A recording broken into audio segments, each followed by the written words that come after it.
सातव्या अवतारात एक बाईनं शहाणपणा केला. नालायक बाई होती ती, खूप मूर्खपणा केला तिनं. भगवान प्रभू रामचंद्राला त्रास दिला. भगवान प्रभू रामचंद्राला ज्यावेळेला इतका आटोकाट त्रास दिला, ही पुढच्या जन्मात इतकी वक्र झाली, 32 जाग्यावर वाकली. हीच पुढे कुब्जा.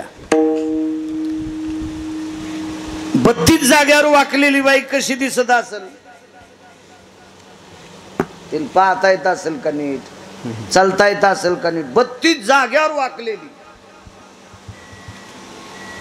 रूप राशी हिन कळा. मालक सांगतात अत्यंत हीन दिसत होती. हीन दिसत होती. रूप राशी हिन कळा. तिचं नाव कुब्जा आहे, पण तिच्या या बोटात ताकद होती. तिने या बोटाने कंसाला गंध लावला की कंसाला झोप लागत होती. झोप 2 लोकांना लागत नाही. ज्याचं दुःख होतं त्याला एक लागत नाही, आणि ज्याला दुसऱ्याचं खपत नाही त्याला एक लागत नाही.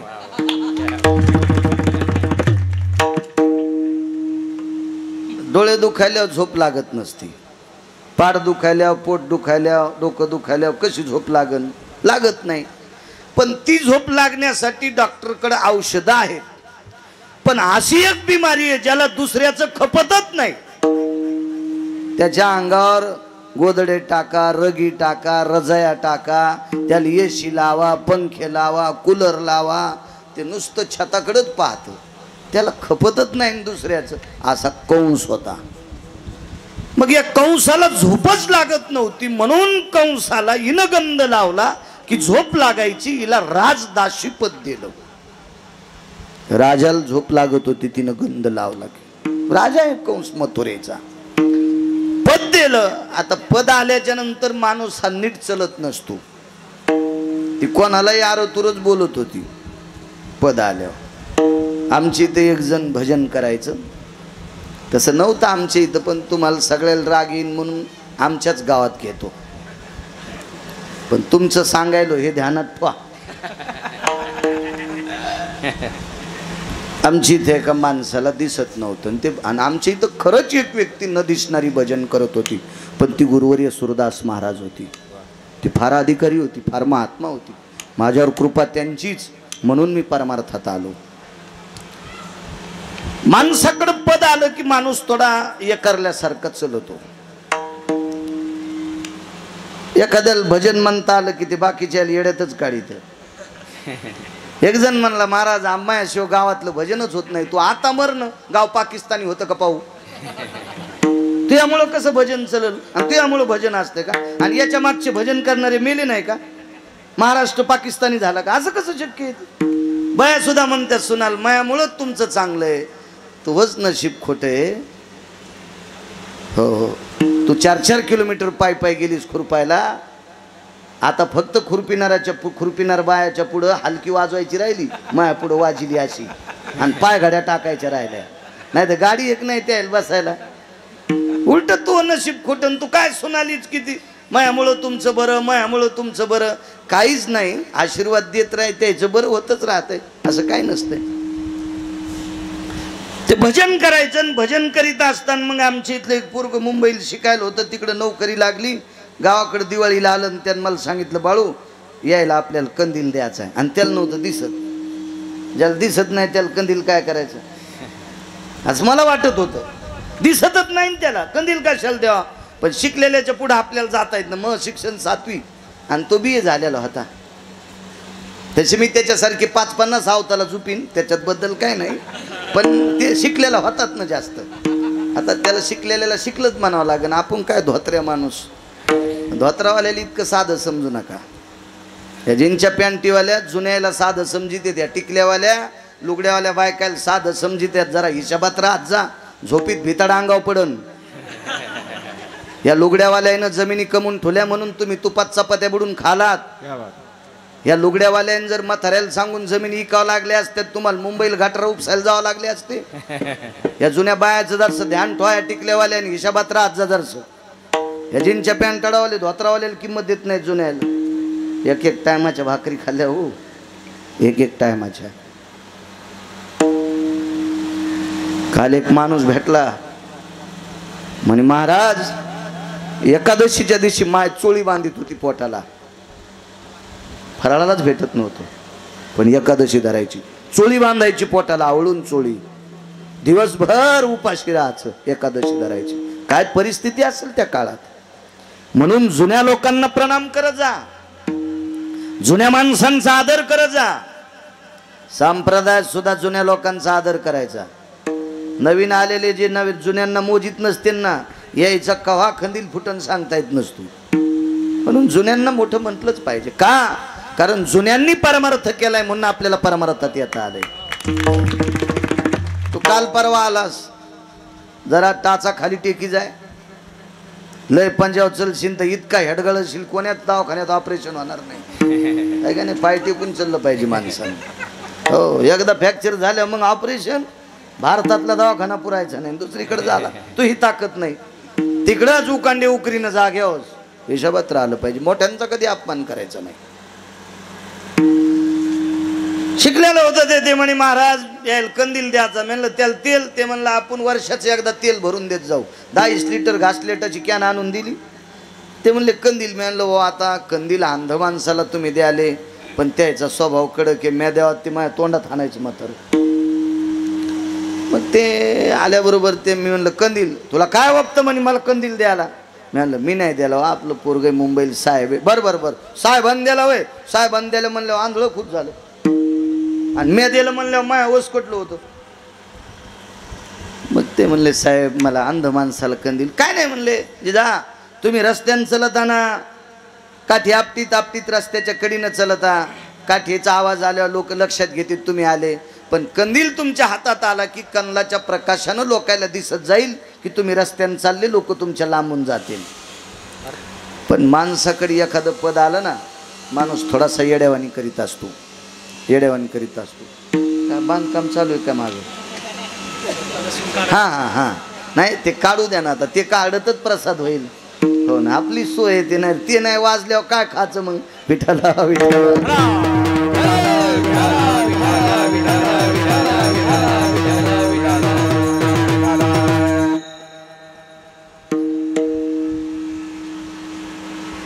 जोपर्यंत त्या म्हाताऱ्याला कंदील नव्हता तोपर्यंत ते म्हातारं काठी आपटीत आपटीत रस्त्याच्या कडीन चलत होतं.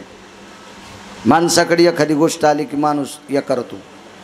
कंदील ज्या दिवसपासून आला का त्या दिवसपासून रस्त्याच्या कडीन चलत नव्हतं, मधातून चलू लागलं. मधातून कंदील नाम अहंकार, नुसता कंदील हातात घेऊन मधातून. आमोश्याची रात्र होती, ज्याला दिसत नाही त्याला दिसतच नाही, ना आमोश्याच्या रात्रीला ज्याला दिसतंय त्यालाही दिसत नाही, अंधारच होता न काळो का. त्याच्या अंगावर एक चांगलं पोरगा आदळलं. कंदील नालीत, हेही कड्या नालीत, आणि जे पोरगा आदळलं ते बी रस्त्यात पडलं. ज्याला ज्याच्या हातात कंदील डोळे दिसत नाहीत ते म्हणला डोळे मातीत गेले, देवानी यायला कशाला डोळे दिले, माणसं दिसनत. ते म्हणला दादा अहो आमुष्याची रात्र आहे, अंधार असल्यामुळं मला तुम्ही दिसले नाही.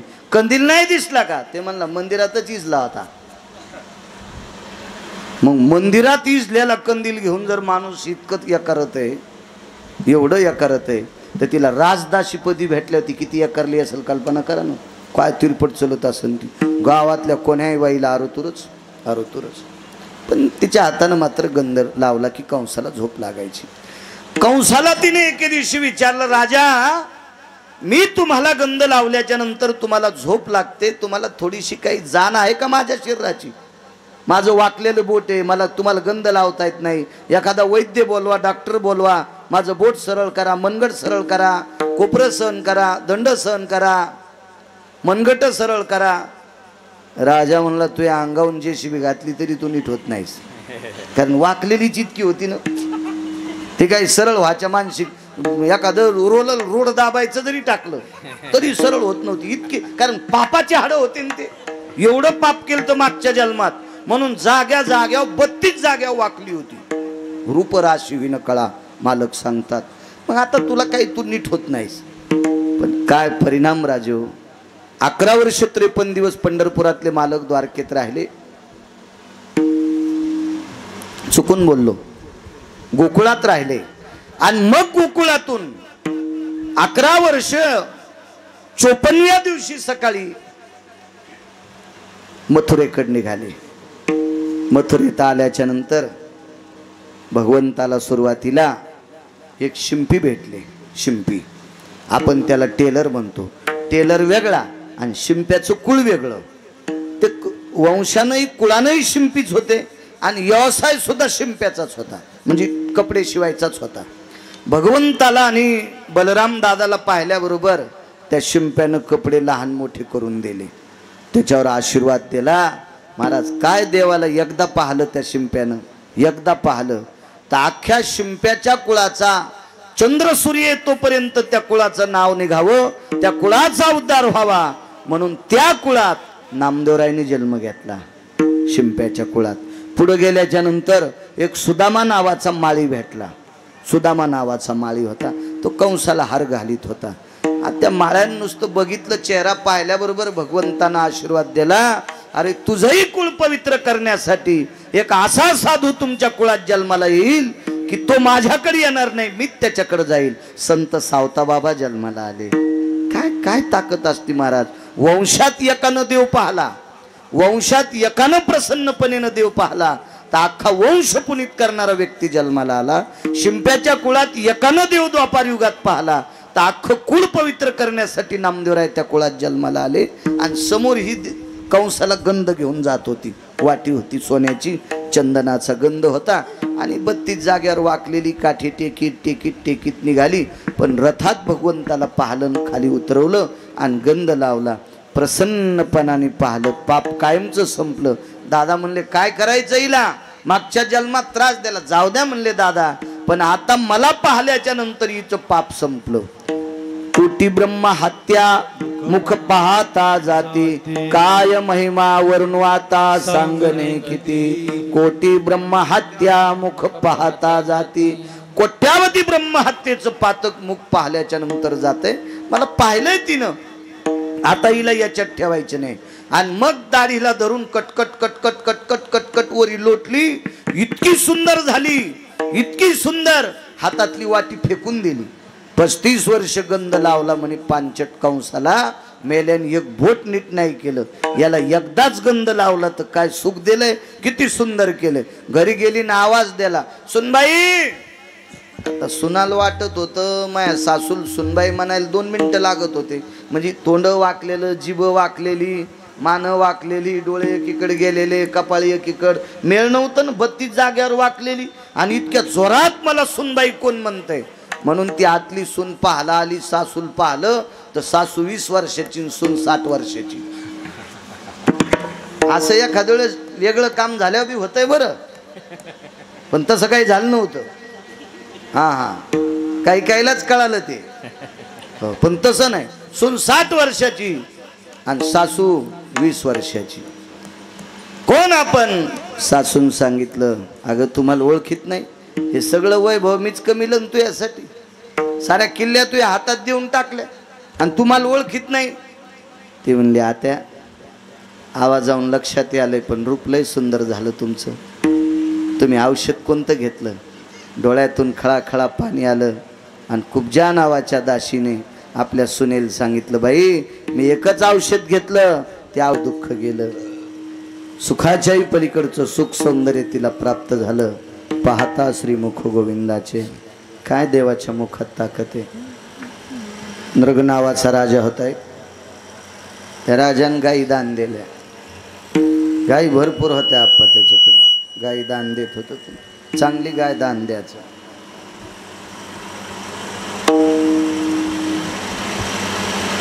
आपल्याकडे सताट येतं खातील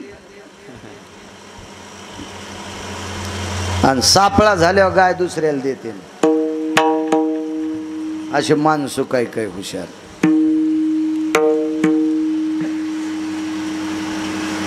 आमची तर एक म्हातारं मरच न.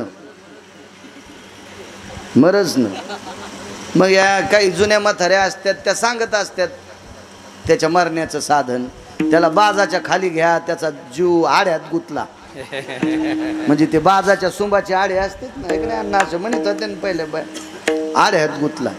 माझ्या बाजाच्या येड्यात जर जीव गुतला असता तर मोठाले लोक बाजा घेऊनच फिरले असते ना, त्याच्या गाड्यानंच बाजा ठुले असते, आपण मरतच नाही.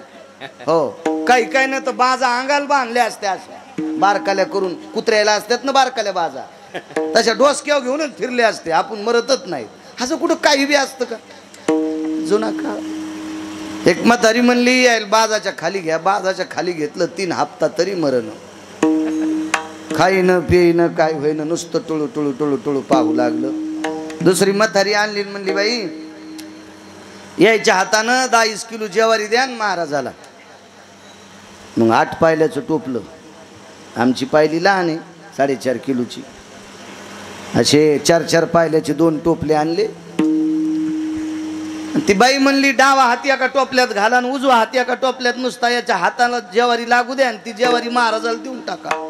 त्यानं असं विचारलं, बोलता येत नव्हतं. हा, महाराजाला द्यायची. त्यानं दोन्ही हात बागलात घातले पण ज्वारीत नाही घातले. ते म्हणला महिनाभर पोरायला जाती बापा ही ज्वारी, महाराजाला काय द्यायची बोक्याला, त्याला काय ते हो ना. हो, असे तर लय बोके उतू आलेत म्हणे. यायला काम करता येत नाही. महाराजांनी खरं काम केले पाहिजे. हो, महाराज मस्त घरी ताव आणतीत कीर्तनावून गेल्यावर. हो, ते लोक कपडे धोच बेजार, अरे जात जाईन का बाबा रानात तू बी. नुसता टाईट कपडे घाली तू. जसा आमदारकीचा फॉर्म यालाच भरायचा आहे. इतकं वजन. काय सांगू लागलो, महाराजाला ज्वारी द्यायची. त्यानं दोन्ही हात बगलात घातले. घरच्याच्या लक्षात आलं हे काही ज्वारी देऊ देत नाहीत, कस करायचं. दुसरी म्हातारी मोठ्या कोखावाली होती, तळ हातावाने कुखून ते म्हणली बाई यायच्या नावाने एखादी गाय द्या, म्हणजे सोड मोकळी होईन आणि यायचा जीव निघून जाईन. तर मग ते म्हातारं असं खुनिलं, ही काय म्हणायली म्हणले, बोलता येत नव्हतं ना, ही काय म्हणायली म्हणले. ते म्हणले गाय मला कोठ्यात घेऊन चला म्हणे, मनान देऊ नका. म्हातारं लय जुन्यातलं शेतकरी होतं, ह्या 100-200 गाई गोठ्यात. म्हातारा असं बाजच कोठ्यानं फिरिली तर म्हाताऱ्यानं 100-200 गाईतल्या एका गाईकडे बोट केलं, हे देऊन टाका. गाय बरी होती दिसायला, ताकदवान होती, धष्टपुष्ट, पण म्हाताऱ्यानं ती देऊन टाकली. म्हाताऱ्यानं गाय कशामुळे दिली, शेपूट अर्धी काळी पडली होती. कारण संडास गाईला शेण जे निघलं होतं का ते काळं पडलं होतं. निकाळ्या झाल्यावर काळं शेण येतं ना अण्णा, काळं शेण. आणि म्हातारं जुनं शेतकरीन ही गाय म्हणले महाराजाला देऊन टाका. महाराजाच्या घरी गाय नेल्यावर त्याच्या बायकोनं रांगोळ काढली, त्या सगळ्या पद्धतशीर गाईला ओवाळलं, मोठा थाट, आणि काय म्हणले गाय गाय गाय. आणि सकाळच्याला गाय मिळली, 1600 रुपये लागले गाय पुरायला.